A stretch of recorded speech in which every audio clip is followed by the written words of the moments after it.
నమస్కారం sir. Sir Kodali Nani arrest అని చెప్పేసి మీడియాలో విస్తృతంగా వార్తలు రావడం మనం చూస్తున్నాం సార్. మరి ఈ వార్తల్లో నిజమెంత ఉంది, ఎందుకు అరెస్ట్ అయ్యాడంటారు సార్? కొడాలి నాని అరెస్ట్ అవ్వలేదు, అరెస్ట్ అవ్వబోతున్నాడు. బట్ తెలుగుదేశం మీడియా అరెస్ట్ అయినట్టుగానే అతను ప్రొజెక్ట్ చేస్తుంది.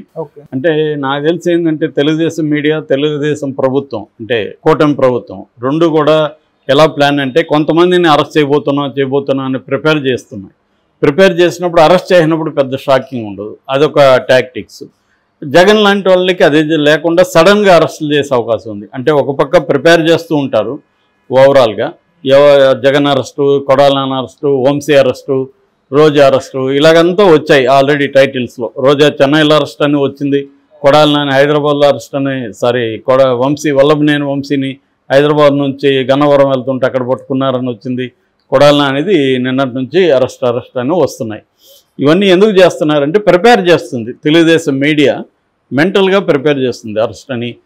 కొడాలి నానికి సినిమా మొదలైందని ఆంధ్రజ్యోతి టైటిల్ పెట్టింది. అంటే వీళ్ళు ఏంటంటే గతంలో ఇదే పని వైసీపీ చేసినప్పుడేమో అరాచకం, ఘోరం, దారుణం, వేధింపులు ఇలా ఉంటాయి టైటిల్స్. వీళ్ళు చేస్తేమో సినిమా చూపిస్తున్నారు, మ్యూజిక్ మొదలైంది, ఇలా ఉంటుంది, వేట మొదలైంది, ఇలా ఉంటుంది టైటిల్స్. రివర్స్లో సాక్షి అప్పట్లో ఇదే ఉంటుంది భాష. మనం రివర్స్గా సాక్షిని అర్థం చేసుకుంటే సరిపోతుంది. సాక్ష్యం ఇప్పుడు ఏడుస్తుంది, అప్పుడేమో నవ్వుతుంది. కాబట్టి ఇదంతా ఏంటంటే ఎవరు అధికారంలో ఉన్న ప్రత్యర్థుల మీద పగ తీర్చుకోవడం అనేది జరుగుతుంది, రివెంజ్.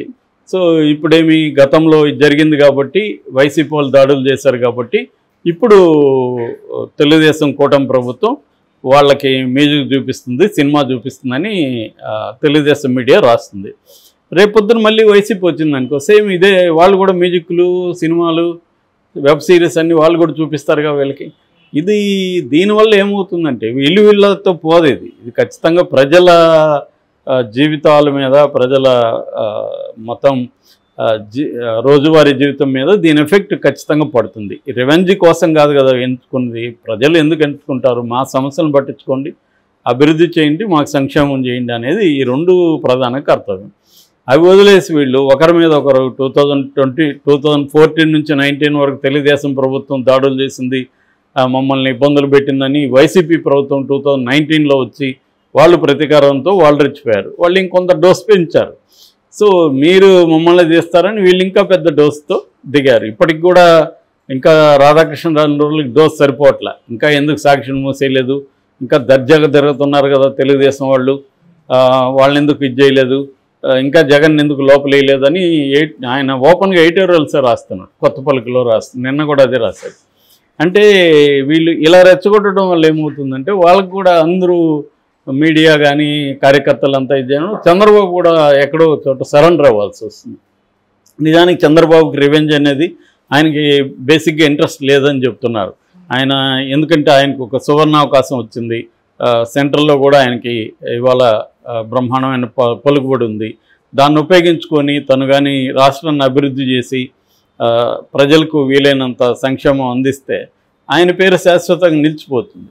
ఇప్పుడు పోయి నువ్వు జగన్ జైల్లో పెట్టడం, ఇంకోటి చేయడం వల్ల తాత్కాలికంగా నీకు ఆనందం కలగచ్చు, కానీ లాంగ్ టర్మ్లో ప్రజలు ఖచ్చితంగా వ్యతిరేకత వస్తుంది. సో ఇది చంద్రబాబుకి ఆయనకు తెలుసు, కానీ ఆయన మీద ప్రెజర్ అలాగా పెడుతున్నారు వీళ్ళందరూ. సో అందుకని చేయక తప్పట్లేదు. ఒక రకమైన రివెంజ్ పాలిటిక్స్. ఇప్పుడు ప్రభుత్వానికి రివెంజ్ ఉండకూడదు, నిజానికి వ్యక్తిగతంగా రివెంజ్ ఉండొచ్చు, కానీ ఒకసారి ప్రభుత్వంలోకి వెళ్ళినాక ఆ రివెంజ్ అనేది మోడ్ ఉండకూడదు. అది ఉంటే ఏమవుతుందంటే జనాలకి ఇబ్బంది అవుతుంది. ఇప్పుడు జగన్ అదే మోడ్లో ఉండి చంద్రబాబు అదే మోడ్లో ఉంటే తేడా ఏముంటుంది ఇద్దరికి? చంద్రబాబుకి జగన్ తేడా ఉందని నమ్మే కదా ప్రజలు ఈయన గెలిపించారు. గెలిపించినప్పుడు ఆ తేడా ఎక్కడ చూపించాలి? రాష్ట్రాన్ని అభివృద్ధి చేయడంలో, ప్రజలకు మెరుగైన పరిపాలన గవర్నెన్స్ అందివ్వడంలో, శాంతి భద్రతలు మెరుగుపరచడంలో, వీటి మీద ఫోకస్ చేయాలి. కానీ ఒకవేళ ఆయన చేయాలనుకున్నా చేయనివ్వట్లేదు వీళ్ళందరూ. ఇంకా లోకేష్ కూడా యంగ్ బ్లడ్, రెండోది గతంలో కూడా తన నెక్స్ట్ స్టేట్మెంట్ ఇచ్చాడు కాబట్టి చేయిస్తున్నారు.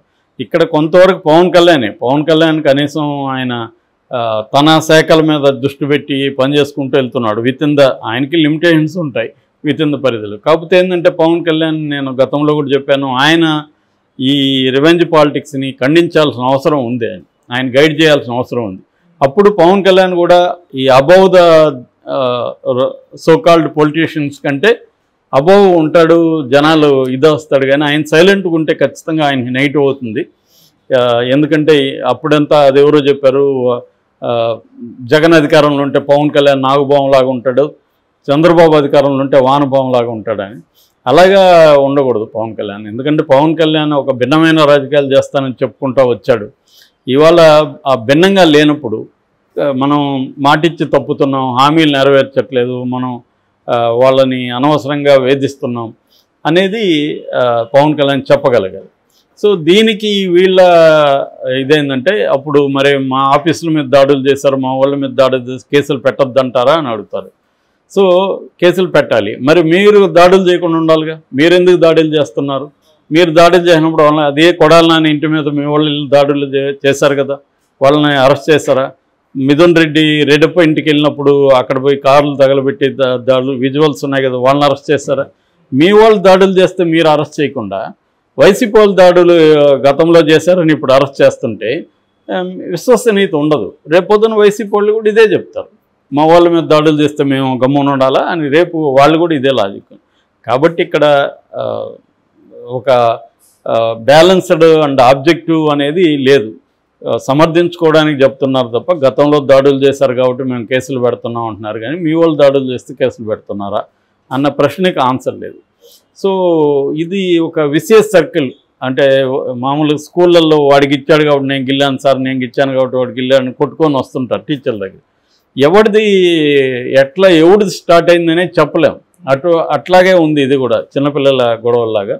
ఏదేమైనా కొడాలి మీద ప్రజెంట్ కేసు ఏంటంటే, గతంలో మాజీ ఎమ్మెల్యే రావిపాటి వెంకటేశ్వరరావు అక్కడ ఉన్నప్పుడు ఆయన మీద వీళ్ళు దాడులు చేశారని, వంగవీటి మోహన్ రంగ వర్ధంతికి వెళ్ళొద్దని ఆయన బెదిరించారని, చివరికి తెలుగుదేశం ఆఫీసులో ఈయన ఉన్నప్పుడు అక్కడ దాడులు చేశారని అని చెప్తున్నారు.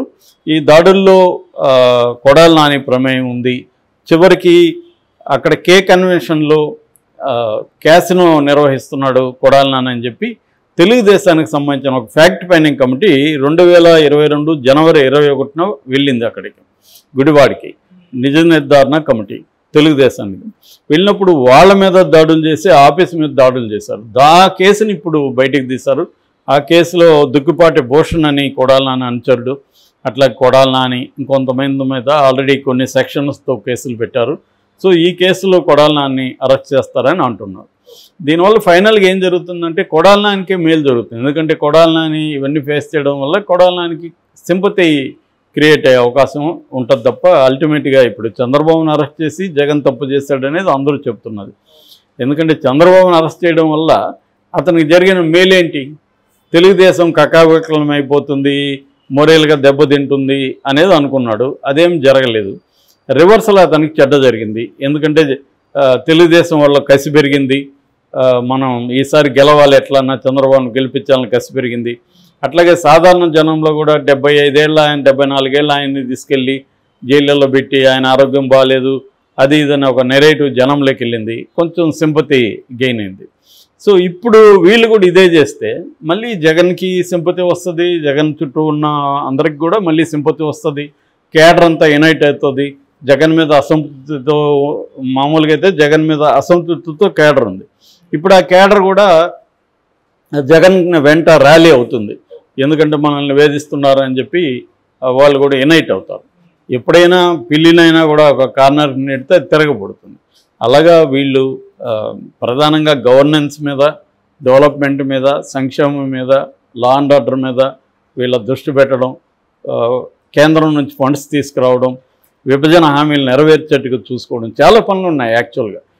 వాటికే టైం సరిపోదు. అది వదిలేసి వీళ్ళు ఇటువంటి దాని మీద పెట్టడం వల్ల జగన్ని నేలమట్టం, భూస్థాపితం ఇంకోటి చేద్దాం అనుకుంటారు. కానీ అంత ఈజీ కాదు. అది టెంపరీగా సక్సెస్ అవ్వచ్చు కానీ లాంగ్ టర్మ్లో వర్కౌట్ అవ్వదని మనం మోడీని నిరూపించాడు. 10 ఏళ్ళుగా మోడీ కాంగ్రెస్ ముక్త భారత్ అంటున్నాడు. కాంగ్రెస్ ముక్త భారత్ జరగకపోగా కాంగ్రెస్ బలపడుతూ ఉంది, ఇండియా కూటమి బలపడుతూ ఉంది, ఇంటర్న్ బీజేపీ వీక్ అవుతుంది. సో ఫ్రాయిడ్ చెప్పినట్టుగా చరిత్ర నుంచి ఎవరు పాఠాలు నేర్చుకోరు కాబట్టి రిపీట్ అవుతూ ఉంటుంది.